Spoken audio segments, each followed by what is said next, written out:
민경욱입니다. 여러분 만나 뵙게 돼서 정말 반갑습니다. 저는 그런 재주 달란트가 있습니다. 영화를 제가 하나 보잖아요. 그 영화를 보고 제가 얘기를 하면 영화보다 더 재밌어요. 그래서 간증을 들은 걸 제가 간증을 하면 그 간증보다 더 은혜로울 수도 있습니다. 목사님께서 선교사님께서 하셨어야 되는데 그 간증을 제가 좀 하겠습니다.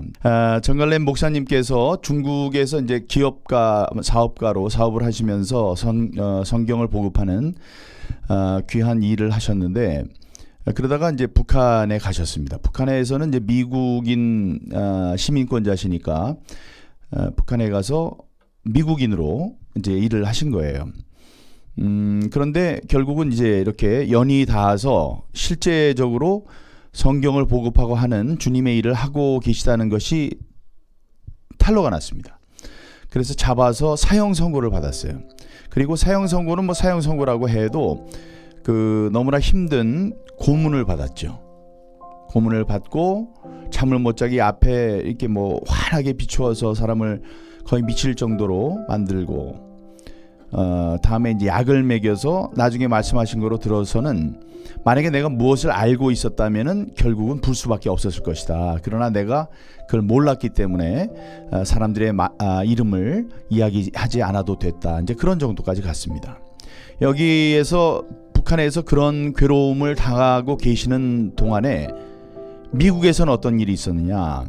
그 이제 똑똑한 따님이 이제 두 분 계시는데 그 중에 이제 한 분이 미국의 굉장히 훌륭한 기업에 다니고 있었습니다. 그 기업에 다니고 말수도 적고 이렇게 성실한 생활을 하고 있는 그 따님이 언제 이렇게 일을 하고 있는데 그 기업의 회장님이 그 따님하고 이제 이야기를 할 수 있는 이제 그런 기회가 우연히 온 거예요.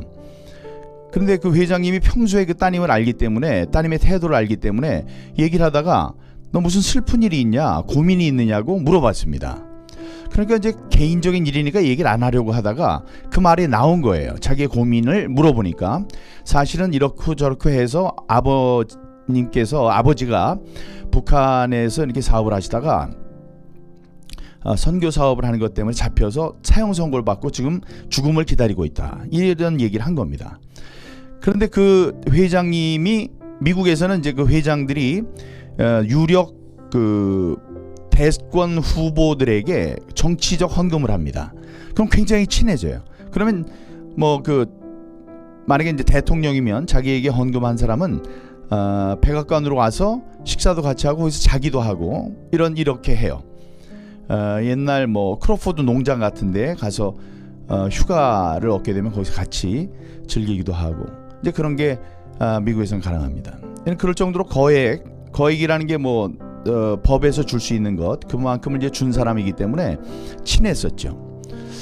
그래서 그걸 굉장히 심각하게 다음에 이제 따님이 훌륭한 사람이니까 심각하게 듣고 도와줘야 되겠다는 마음의 감동이 생겨서 힐러리를 찾아가게 되죠. 힐러리한테 가서 얘기를 합니다. 이거는 그냥 지날 일이 아니고 우리의 시민권자가 가서 지금 죽음을 당하게 했는데 그 사람 잘못한 게 없다. 이건 하나님의 일이다. 이런 이야기를 한 거죠. 그 한 걸 듣고 힐러리가 당시에 국무장관이니까 국무장관이라는 게 우리의 외무장관입니다. 그 사람이 이거는 가만히 두면 안 되겠다는 생각이 들었는데 그때가 또 어떤 때냐면 국제사회가 북한에 대해서 100만 톤의 쌀을 주기로 약속을 했었을 때입니다. 뭐에 대한 대가냐면 연변의 핵시설을 파기하기로 약속을 했었어요. 북한이.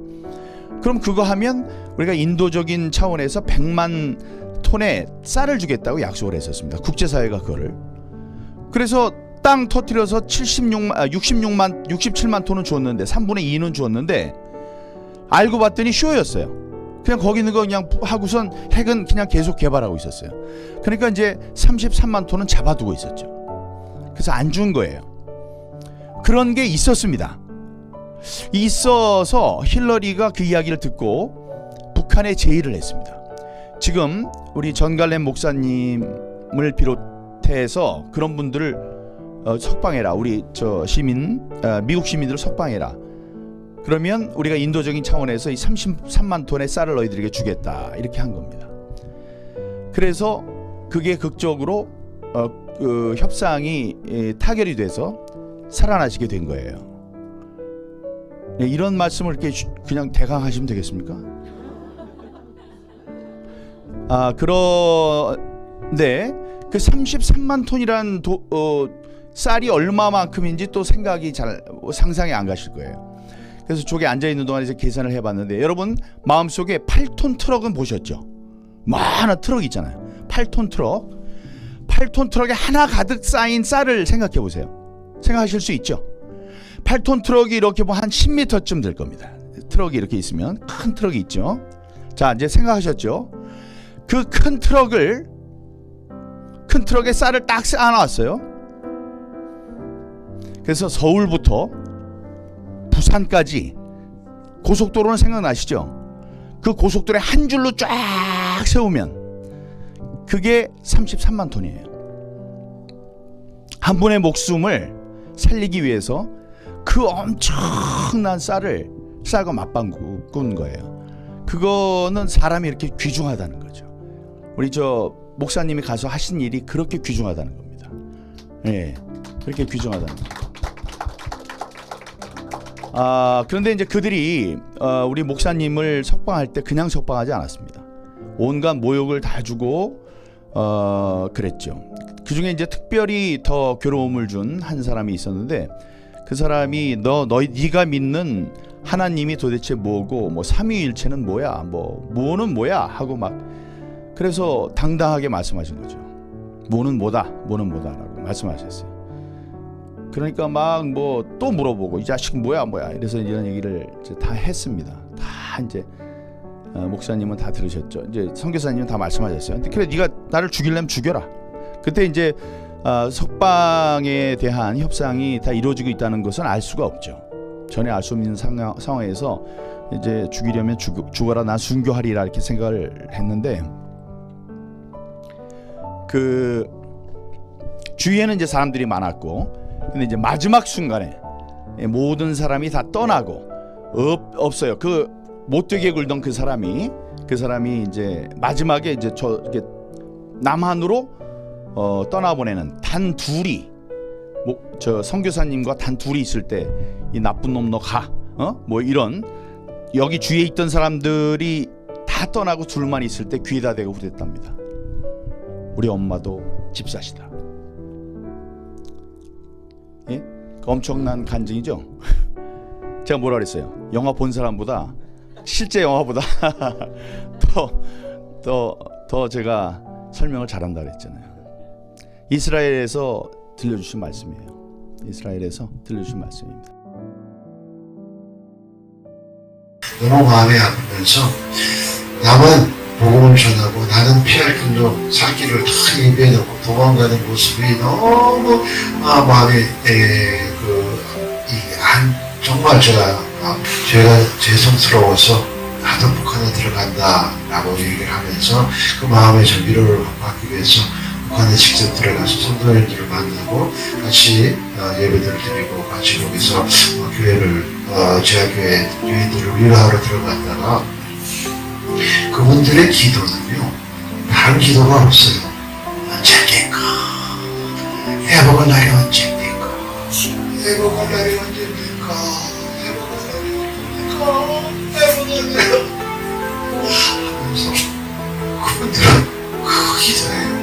불쌍히 그 기도가 하나님 앞에 상달되는 그러한 모습을 보면 정말 우리가 누릴 것 다 누리고 있는데 기도 안 한다. 누릴 것 다 누리고 있는데 내 생각을 다 해서 하나님을 섬기는 그 모습이 우리가 부족하지 않았나. 북한에서는 이렇게 찾아오면 걸립니다. 문을 다 닫고 서로 연합해서 기도하는, 그게 눈물 빠져요.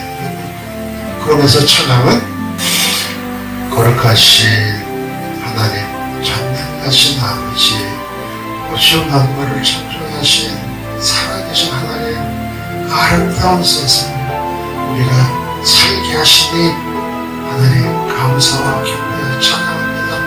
그게 찬양이에요. 그게 그 고통 속에서 그 엄청난 비법 가운데서도 하나님의 이 세상을 창조하신 것에 대한 경배, 이것의 환경을 내가 신앙을 지킬 수 있도록 성령님이 인도하신 그 엄청난 능력을 체험하게 하신 하나님 감사, 그 감사 제단을 쌓으면서 언제입니까? 마음껏 찬양하고 마음껏 통곡하면서 감사 제단을 쌓는 것이 그들의 소원이에요. 잘 먹고 잘 살고 해방돼서 자기가 자유를 느끼는 것 그것도 원하지만 더욱 한 가지 원하는 것은 하나님의 영광 가운데 시편 26편에 있는 것처럼 내가 하나님의 관심, 하나님의 영광이 없는데 많은 것을 내가 사모하는